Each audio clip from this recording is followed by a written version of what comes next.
Jiwa yang sebenarnya merdeka ini, yang pertamanya merdeka daripada segi keduniaan, iaitulah apabila kita bebas daripada penjajah. Yang kedua, merdeka daripada segi akhirat ukhrawi kita, iaitulah ketika mana kita dilepaskan oleh Allah Subhanahu wa taala dan kita dimerdekakan oleh Allah taala daripada api neraka, dan seterusnya memasukkan kita ke dalam syurga Allah Subhanahu wa taala. Allah taala berfirman dalam Al-Quranul Karim mengenai kemerdekaan akhirat. Tuhan kata, "Faman zuhziha 'anil nari wa udkhilal jannata faqad faz."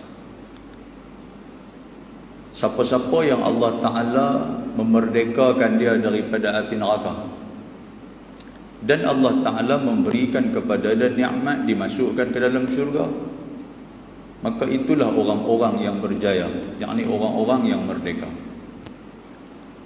Kalau daripada segi dunia, tuan-tuan sekalian, sebagaimana yang tuan-tuan sedia maklum, negara kita dijajah hampir 400 tahun. Bermula pada tahun 1511, iaitulah Portugis dia masuk dan menjajah negara Melaka di saat itu selama 130 tahun. Tuan-tuan kenal, kalau mengaji sejarah dulu, antara kepala yang masuk menguasai Portugis ni iaitulah Alfonso de Albuquerque. Saya mengaji dulu, saya mengapai Alfonso de Albuquerque saja nak bagi faham. Bila sebut Albuquerque tu Alfonso lah, tak ada orang lain. Dia jajah kita 130 tahun. Dalam penjajahan 130 tahun, tuan-tuan sekalian, yang kata bangsa kita, bangsa Melayu ini dikuatkan dengan kesultanan kita. Tuan-tuan pernah mendengar nama Sultan Alauddin Riayat Shah? Itu di antara nama-nama sultan yang sentiasa lawan, sehingga akan dibantu juga oleh Turki Uthmaniyah di saat itu. Tetapi kita masih tidak dapat untuk mengembalikan kemerdekaan di negara kita. Habis 130 tahun, pada tahun 1641 Belanda pula turun dan menjajah Melaka dan Johor selama 183. Tuan-tuan dengar dengan nama istilah Raja Ali. Raja Ali pokok ketapang. Yang mana Raja Ali ini dia adalah keturunan raja yang dia menjadi komandan tentera-tentera Melayu, bangsa Islam, tentera-tentera bangsa Melayu agama Islam.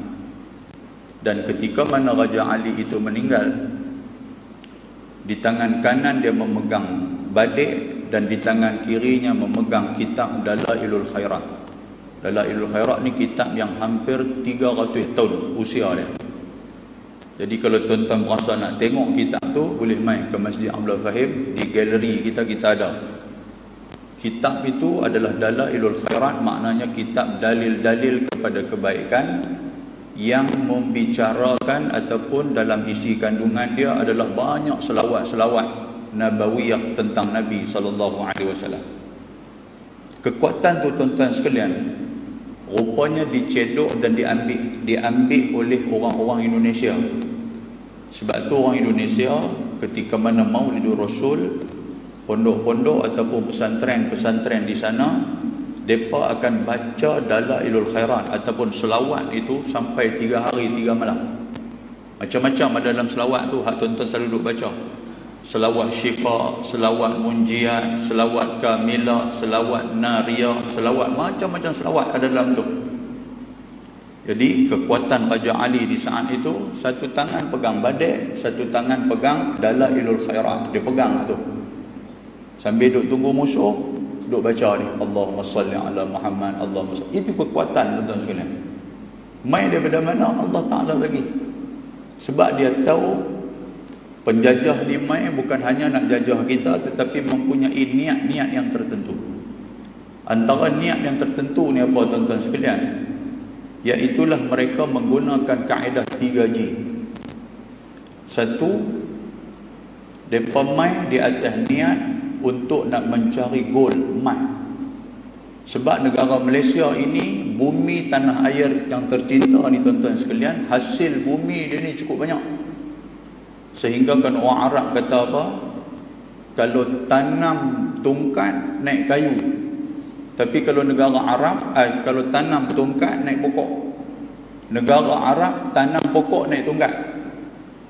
Dia kata macam tu. Maknanya, kalau tuan-tuan pernah baca dalam kitab Rihlah Ibnu Battutah, dan lah ni dia buat kartun. Ibnu Battutah ni dia salah seorang daripada pengembara Arab.